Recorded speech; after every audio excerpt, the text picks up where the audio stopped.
Can't change the scene.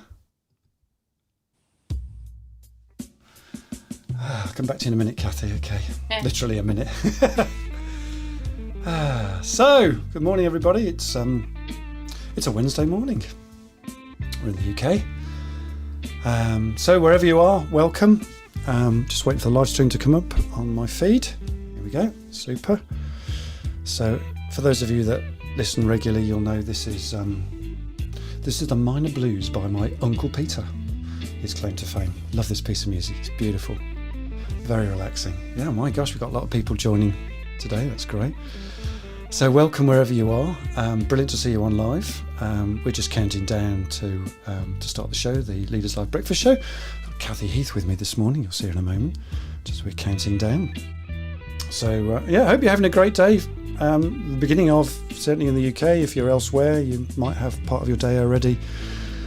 Part completed perhaps. If you're in Asia, then your day is pretty well at the end. So wherever you are. And if you're in America, well, it's very early for you. You probably didn't get a good night's sleep. It's still sleep time for America. So hey, I was just saying to Kathy, I've been doing Leaders Live now since May, every week. So thank you for tuning in. Thanks. Mr. Kane says terrific. Thank you. Brilliant. Fantastic. Brilliant. Okay, and here we are. Lovely. Let's just switch the music off. Okay, so hiya Kathy, how you doing? Morning, Andrew. Very well, thanks. How are you? I'm all right. Yeah, I'll come back to you in a tick. So look, it's a Wednesday morning, as I've said, here in the UK. It's just after 8:45 and we are live streaming on. I just love this bit. On LinkedIn, 2 Facebook groups, on YouTube, on Twitter. Yeah, it's just amazing how all this stuff works. I still can't get my head around how it all works. So good morning, good afternoon, good evening, etc. Wherever you are, welcome to this Leaders Live Breakfast Show. So this morning I'm joined by the lovely, amazing Kathy Heath, and we're going to talk about the roller coaster ride that is all part of setting up a new business. And I'll talk a little bit more about Kathy's business in a moment. So Kathy's kindly come on, and it's great to see her. Glad to have you on the show. As I said, I'll just come back to you in a tick. Kathy, let me just change scenes just quickly. So look, the teaser today is we're going to be exploring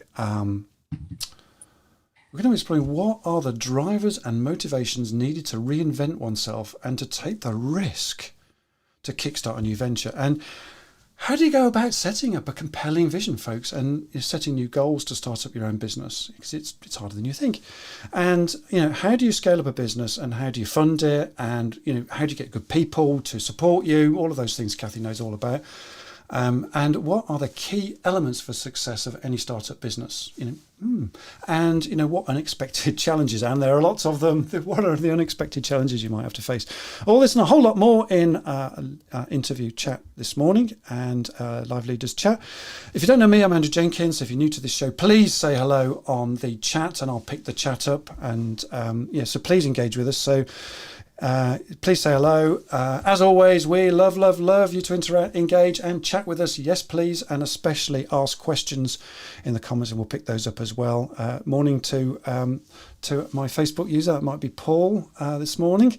Smash those likes too. Those really help us, folks. The thumbs up are really appreciated. We love those. That keeps us motivating when those little things come up the screen and give us some appreciation. And please, look, subscribe to Leaders Live. My new website page is live, and I'm really excited about that.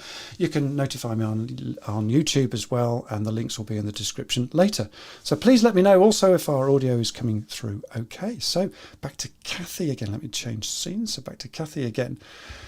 Great to have you on the Leaders Live Breakfast Show again, Kathy, my friend. Before you start, let me give you a round of applause.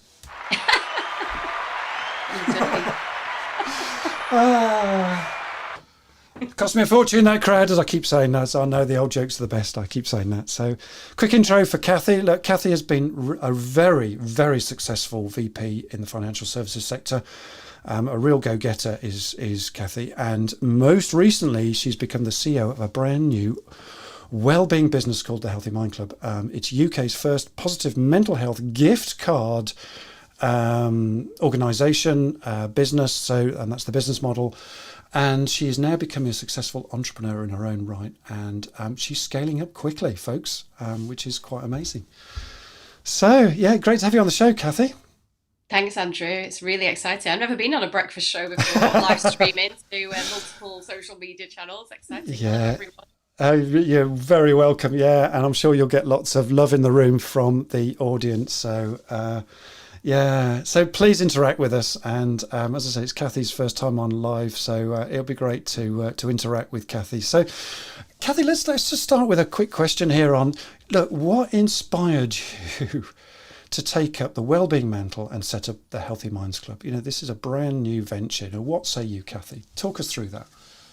Oh, well, I think I can call myself a serial entrepreneur because this is actually business number 3 that I've actually set up. And what inspired me was, kind of taking a negative and turning it into a positive, I suppose. I had quite a bad experience quite a number of years ago where, a number of things kind of affected my mental health, and it kind of got kind of bad, and I kind of ended up having a bit of a breakdown, really.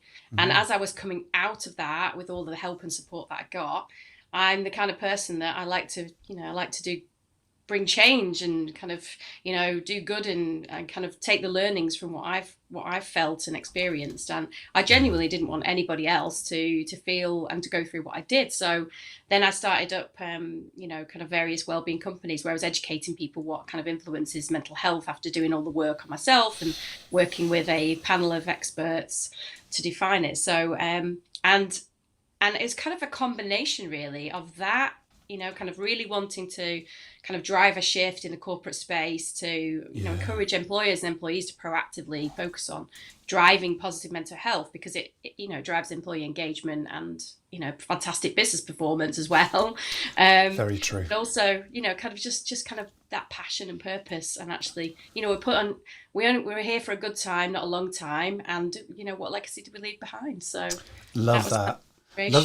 Love the legacy bit, love the shift piece, and love the bit that, look, it worked for you when you had difficulties and, facing a breakdown, and then recovering from that and recognize, actually, this stuff works. So, and then making a difference to other people's lives, and then setting up something that's personally important to you.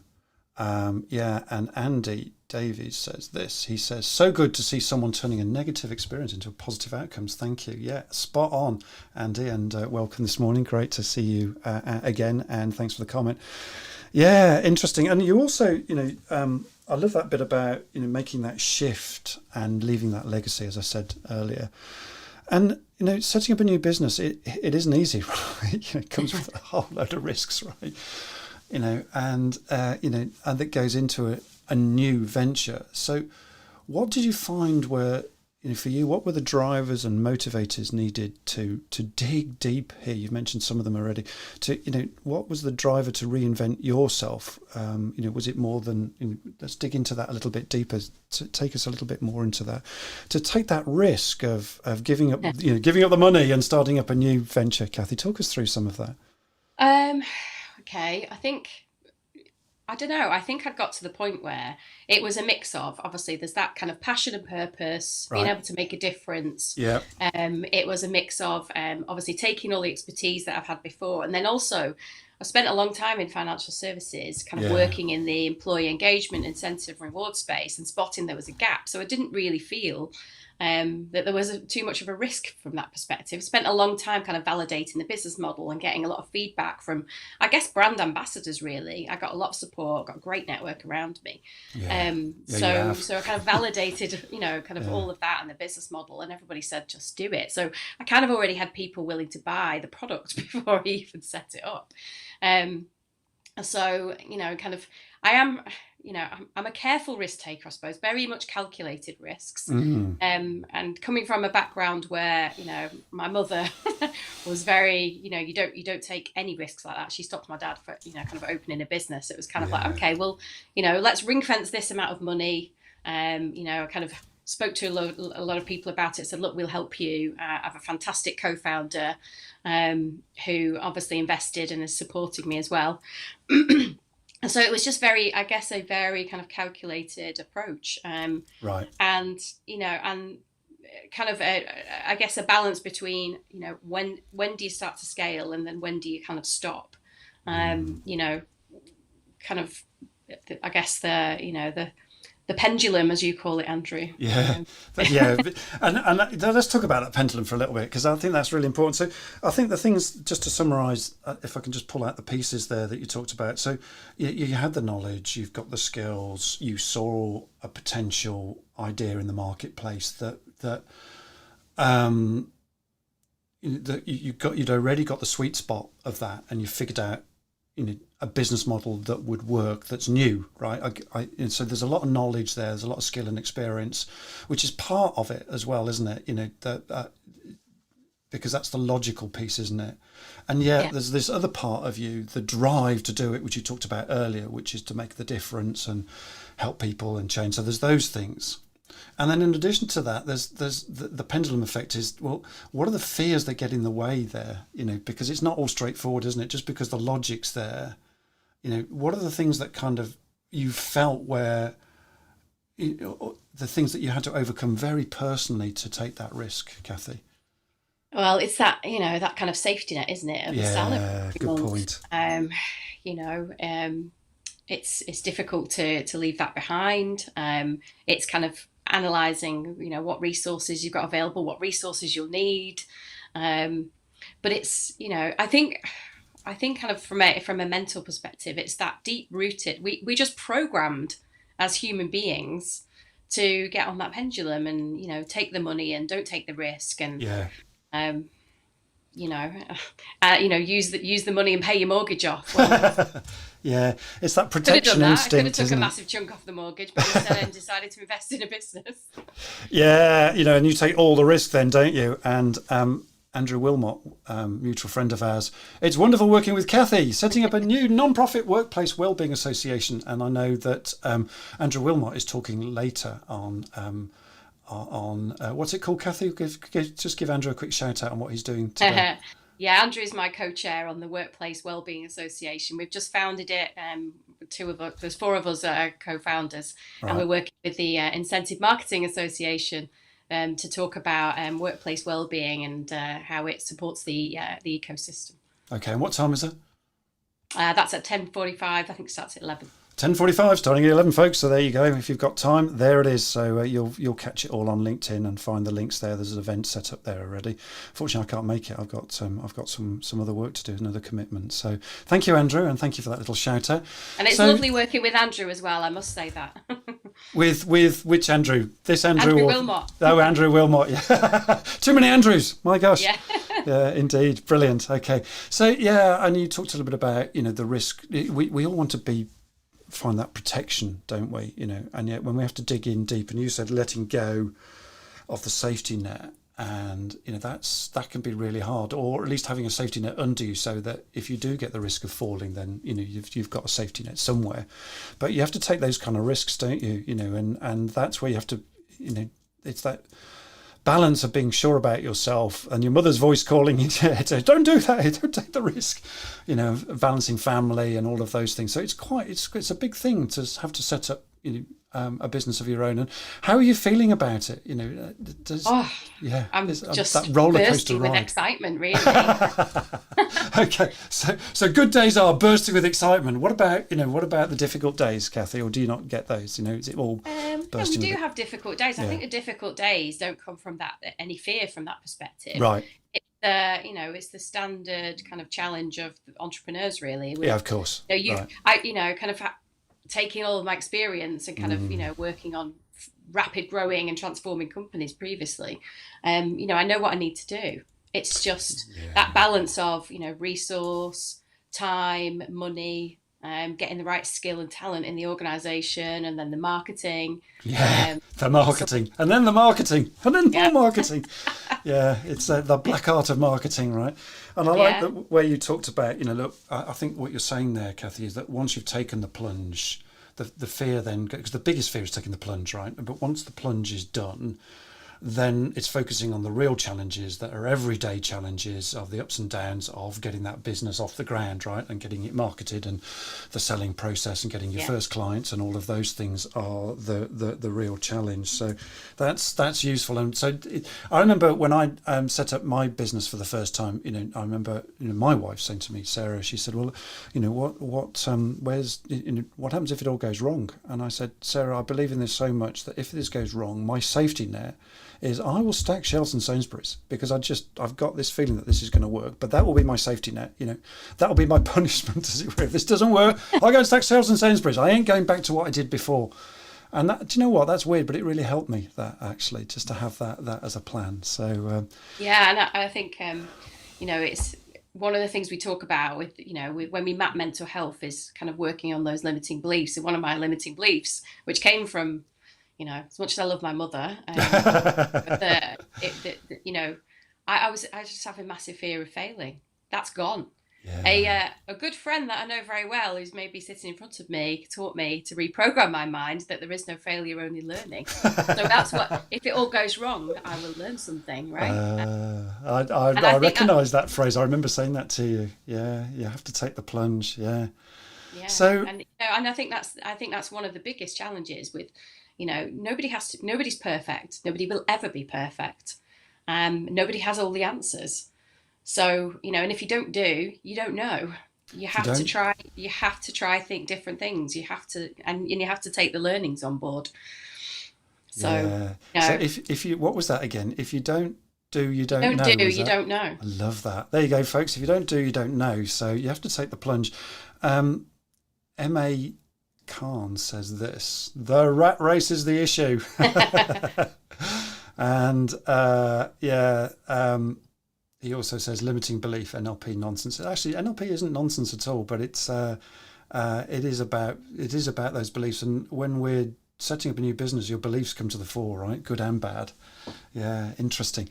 So, I'm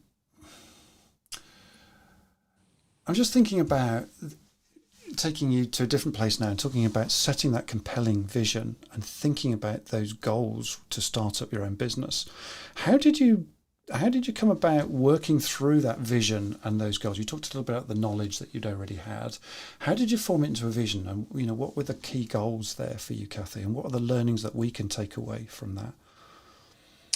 So, it was a big goal, really. I just, the goal is to really drive a shift in the corporate space, as I've said, to really, because I feel, what I've seen in the market is very much, it's, kind of light touch, tick box, gimmicks.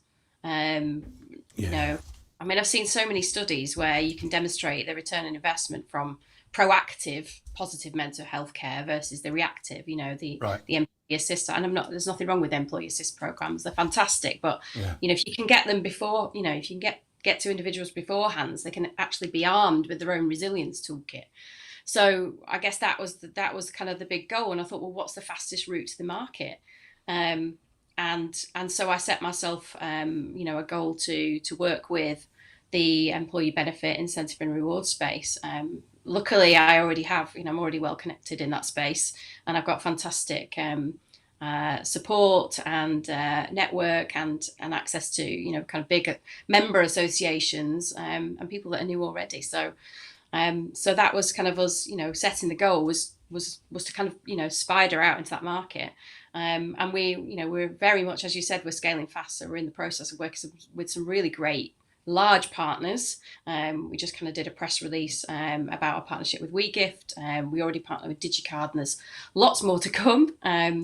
We, in a very short space of time, signed 8 of those large partners. Well done. Wow, brilliant. And there's more to come, actually. So it's fantastic. More to come. I like that. And Andy Davies says, I don't quite know what he means by this, but I think it's probably what you were saying about the corporate tick boxing. The gimmicks. Yeah.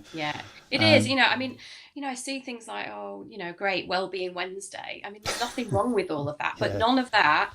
Yes, and I think genuinely what I've seen in the market, and this is where I think we have an opportunity and our USP is, so, you can teach people what influences their mental health, but unless you've actually spent the time and encourage people to do the work, they won't know what that means for them.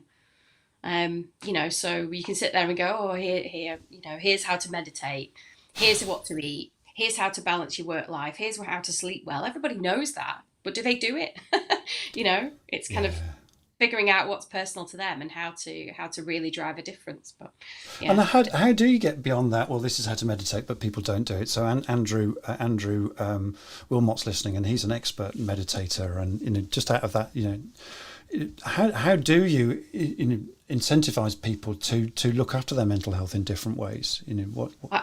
I mean, that's a really tough one, but I do genuinely think that when we work with our partners and our customers, there has to be an executive sponsorship around it. I mean, if you look at some really, really good companies that are leading the way, look at Lloyd's Bank. Their CEO suffered a mental breakdown. It's only now, as a result of him going through that now he's really championing it. So you really need somebody with influence that will kind of really focus and demonstrate how important it is. So, spot on. Yeah, I mean, we had David Rogers on last week. Was it last week or the week before? I think it was only last week, and he was talking about mental health warriors.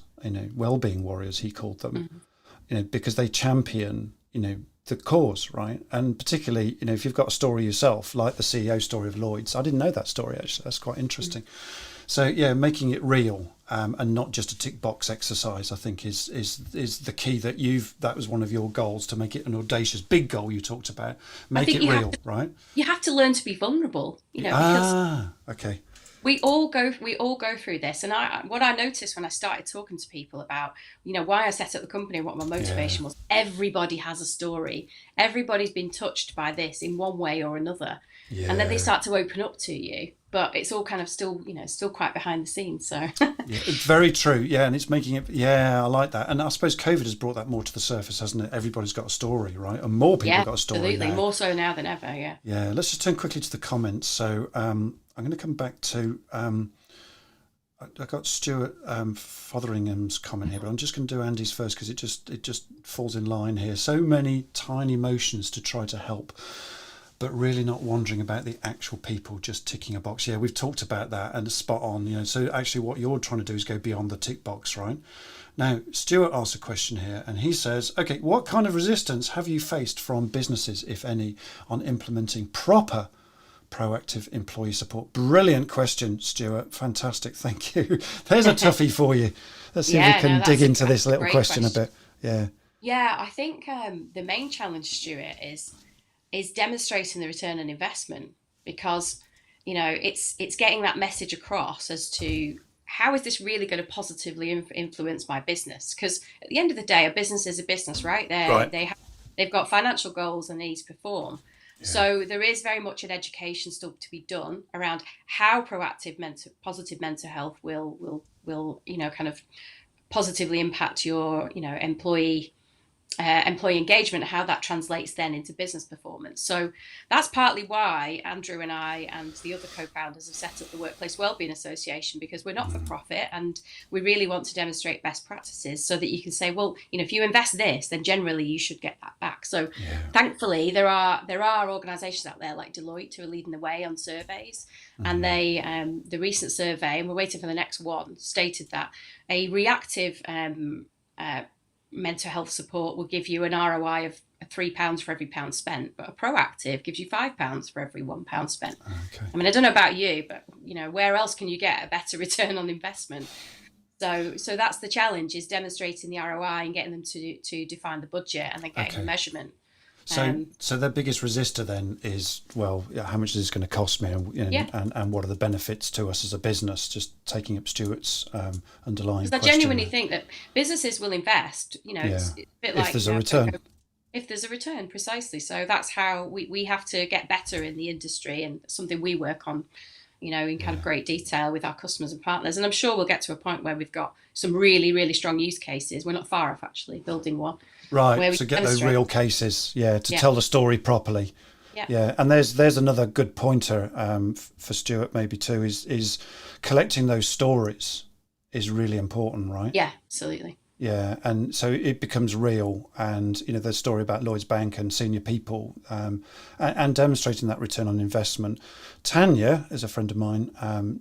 Lovely, hi Tanya, lovely to see you. I believe we're still in transition from conservative workspace to humanistic spaces. So many blah blah, too little intent on the process to support employees. What say you, Kathy?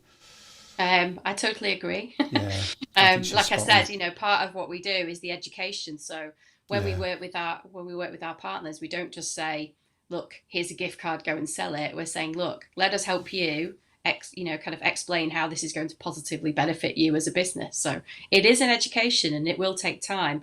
And I think one of the skills you have to learn as an entrepreneur is patience, as well as resilience and um, persistence. yeah. And just on that, you talked about that voucher scheme. Let's just dig into that a little bit. So, the well-being for you is that you provide a voucher which enables the business to get out of the way of the process, right? And Yeah, allow that person to spend that voucher on a service which is useful to them, right? yeah, yeah, And absolutely. that's new, right? That's different. So the company's Well, getting out of the way. So there's another benefit to the company. well, I think the thing is, I mean, so we've talked to a lot of, kind of HR leaders, and I mean, it's a massive problem, and they don't really know the scale of it. So they're kind of sitting there scratching Yeah, their heads, going, "Okay, I've got a huge workforce. It's completely diverse. How do I solve the problem? One, one solution won't fit everyone else. So which provider do I choose? And there are a lot out there that kind of yeah, do that light touch kind of education content. Um, and some of them are fantastic. But and then also, if I do decide to go for kind of get an expert in, how do I know they're any good? How do I know that they've got the right insurance? How do yeah. I know that they've got the right qualifications? So How do there's I all know that those they're actually going checks. to bring a difference? Yeah, So we kind of take that away and say, look, you don't have yeah. to worry about it. You Just sort that plug out. yeah, just Okay.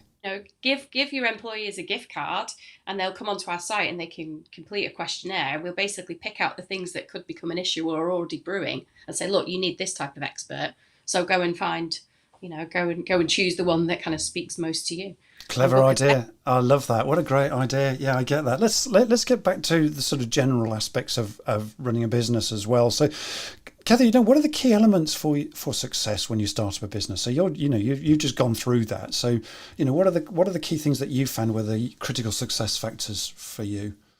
Well, a business can't be reliant on one person. One person Right. can't do everything. Um, and I think I think what we've been successful at so far is attracting the right people and support. I mean, we've got a wealth of talent working in our business at the moment, Yeah. and some of which kind of knocked on the door and want to work with us. So because of they have the same values. So that's another thing. I think definitely people need to have the same values and passion and vision and purpose.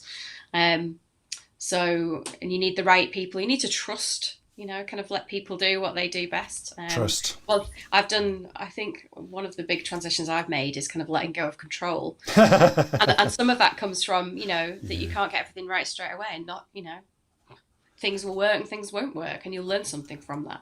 I Um, love that. Let go of the control a little bit because things will go wrong, right? And you'll just pick them up as you go along. And the nice thing about being startup is that you can rectify those mistakes fairly quickly. A bit like a speedboat versus a tanker, isn't it? I guess. yeah, definitely. I Right. think the other things are surround yourself with support, Uh, with the people who share the same vision, have got right. the positivity, the encouragement, but also the skills. Surround yourself with a great network. I think that's really key. Um, Yeah. get some Network. coaching for sure. Yeah. You're going to need that to get over the from the stretch to the stretch zone, past the panic zone. Yeah. And I think persistence. Never give up. Barriers will always fly at you. You just got to be take a deep breath and figure out what the plan is to get over those obstacles. You know, Yeah, and and I was going to ask you about and what were the challenges. And it sounds like, well, there could be multiple challenges, but if you've got a good support network around you, and particularly, a good coach that can work with you as well, then that's really helpful, right? And having, expert people around you as well. yeah, Yeah. yeah, absolutely. God, I mean, challenges. Tell us You more. well, I guess challenges that came along that I didn't expect really were, when you kind of build out. I spent a long time validating the business model, Uh, and I, kind of, I didn't expect that the business model would potentially dictate the VAT situation. So we needed uh, help and support from that perspective. the Um, complexity, that was right? that that was an education in itself. Yeah. and thankfully, because it was so well thought through, it wasn't actually an issue in the end. But kind of understanding that Yeah. was, was great. I guess Indeed. Yeah. the sheer scale of the marketing challenge. I mean, Yeah. Oh, I don't think I realized before the actual, the scale of what's needed to implement a really great marketing and PR campaign. And you need that. You need that for, kind of for brand awareness and for credibility as well. So, um, that is one of the thankfully, I have. hardest things, isn't it? That marketing challenge is because it's like sticking jelly on a wall, right? It's. I know there'll probably be a lot of marketers are going to give me a lot of stick for that, but it's really hard to get that strategy right. So hats off to the marketeers. Yeah, dead right. Particularly those that are persistent, kind of go, right, that strategy didn't work. We're going to now move strategies, because you're going to have to change strategies continually until you find the sweet spot, right? And it's finding the Yeah. marketing support that really helps you with that is massively important. Yeah. And not to underestimate the marketing power and spend at getting the right strategy, but it might not be the right strategy first time. It's one of the challenges that you have to work at it to get the strategy right? It's the only way Yeah. of doing it is dive in and give it a go and see what works. That's I think that's good. I like those. I think the last one really is time management, because there's so much to juggle, isn't there?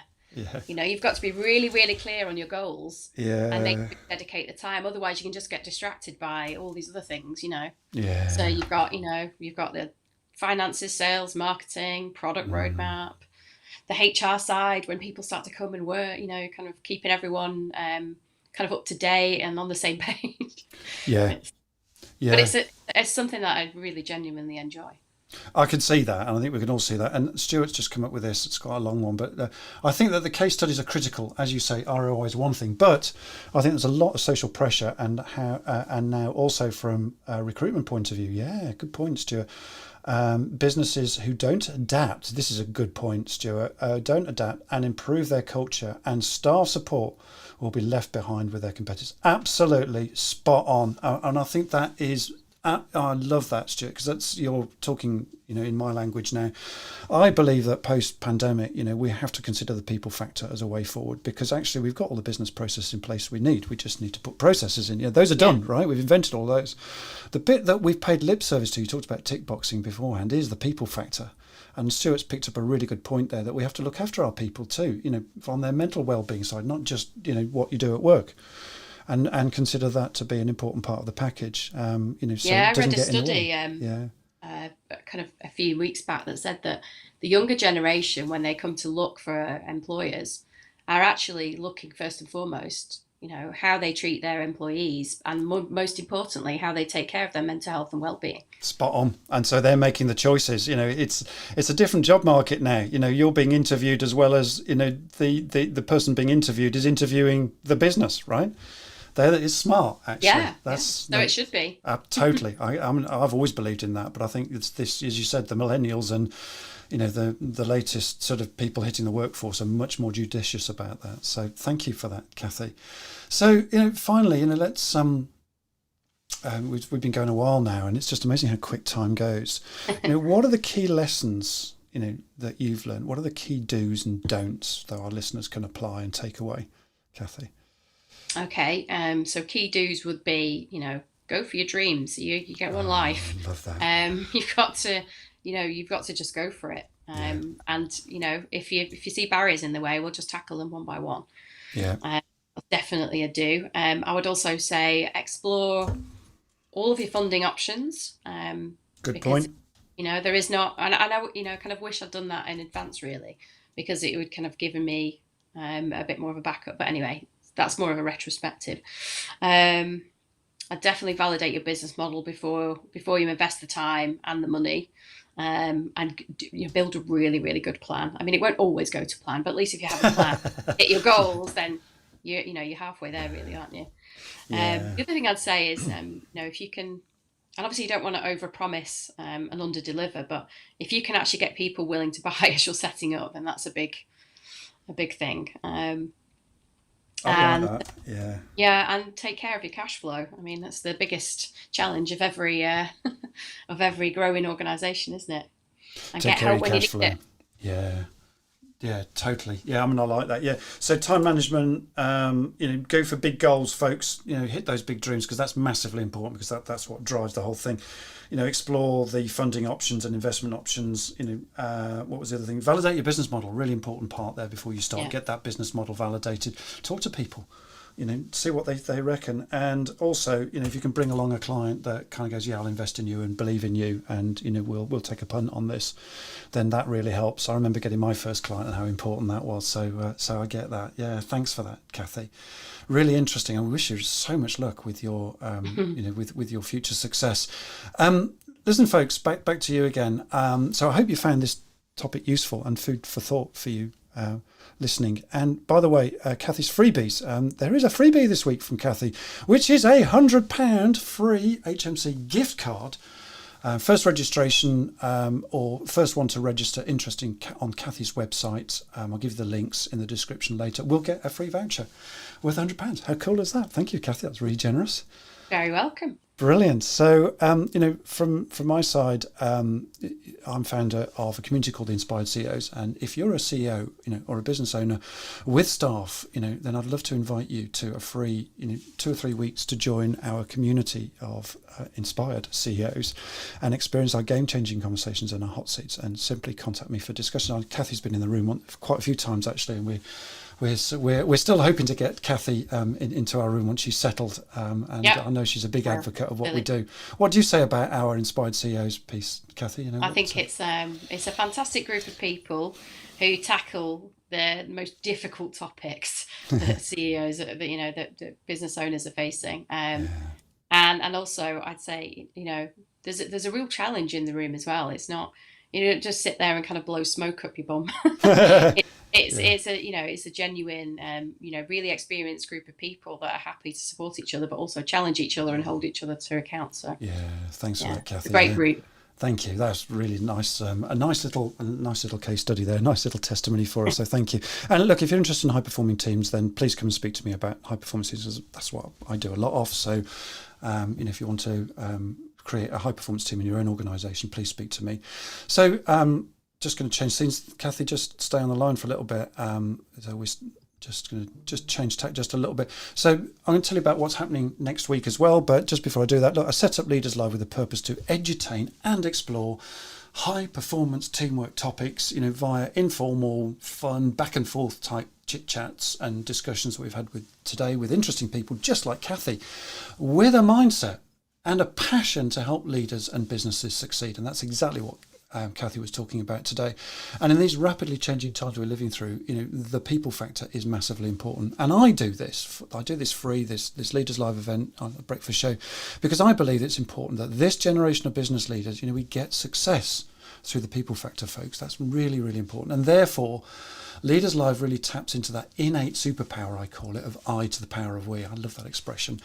Look, next week's breakfast show will be, I think that's on a Tuesday the 6th, and it'll be 8:45, and we have sustainability expert Martin Rich, how to make your business future fit for a world of discontinuous change. So it's going to be really interesting talking about sustainability. Another really interesting topic, we talked about well-being today and the week before, and now we're going to talk about sustainability, and I think that's really important agenda item as well. So I think this topic will be both useful and interesting too. So I'm looking forward to that, and I hope you are too. So folks, be there or be square. That's it from me, and it's a good day from Kathy. Kathy, thanks again for joining us. Lovely to have you on the show. Thank you, Andrew. Been a pleasure. Hope you enjoyed your first live stream. Ta-da! Yeah, it was great. Thank you. All right, folks. Thank you very much. See you next week. Be there or be square. Thanks again, Kathy. Cheers for now. Bye-bye, everybody. Bye.